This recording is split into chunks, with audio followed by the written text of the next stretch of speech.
دیکھیے ایک واقعہ یاد آ گیا. ایک اللہ والے تھے, ہر وقت کوشش کرتے تھے کہ مجھ سے اللہ کی نافرمانی نہ ہو.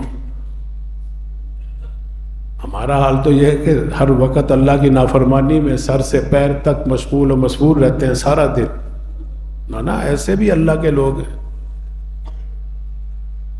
جو ہر وقت اسی فکر میں ہے کہ اس وقت اللہ کا کیا حکم ہے.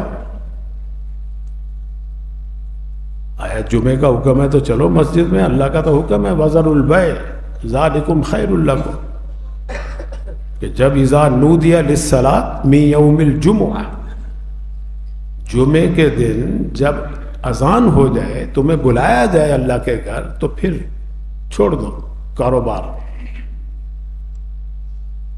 پھر تیاری کرو جمعے کی.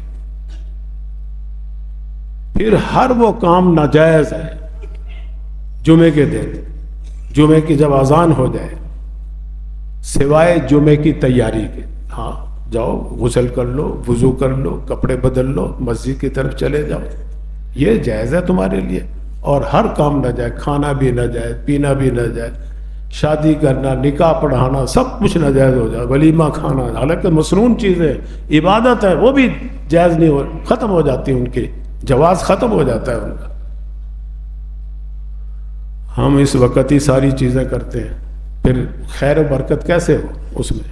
اللہ تعالیٰ تو فرما رہے ہیں کہ چھوڑو گے تو خیر ہوگی, یہ تمہارے لیے فلاح ہے, ہم اس کے خلاف چلیں گے. تو میں عرض یہ کر رہا تھا, وہ اللہ والے جو تھے انہوں نے کبھی کھلم کھلا اللہ کی نافرمانی ہوتے دیکھا ہی نہیں کسی کو. ایک دفعہ بازار جا رہے تھے کسی حاجت کے لیے, دیکھا کہ سرے بازار ایک شخص شراب پی رہا ہے اور غول غپاڑا بھی مچا رہا ہے.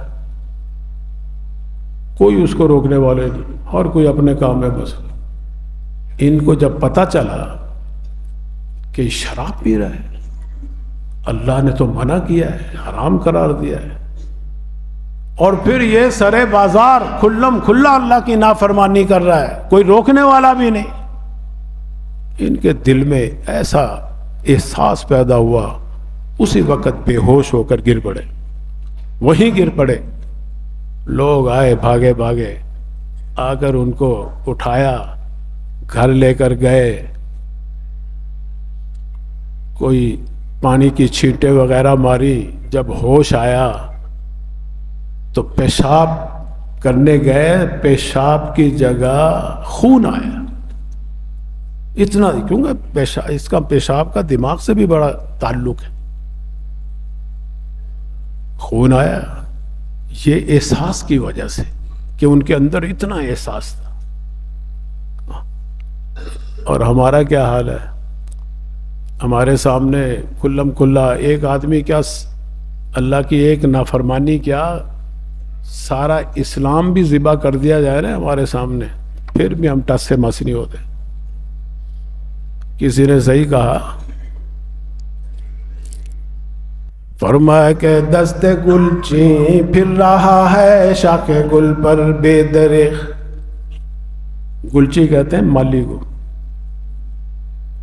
آیا ایک مالی باغ کے اندر کلی نوچ رہا ہے, کہیں سے گلاب توڑ رہا ہے, گلدستہ بنانا ہے جی, کہیں سے موتیا توڑ رہا ہے, کہیں سے چمیلی توڑ رہا ہے, کہیں سے کوئی پھول, کہیں سے کوئی پھول, توڑ توڑ کے نوچ نوچ کے گلدستہ بنا رہا ہے.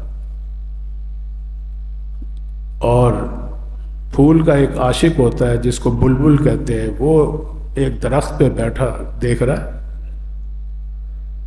فرمایا کہ دست گل چین پھر رہا ہے شاخ گل پر بے درے, دست گل چین پھر رہا ہے شاخ گل پر بے درے, کون سنتا ہے چمن میں اندلی بیزار کی. کوئی سننے والا نہیں. آج ہمارا بھی یہی حال ہے.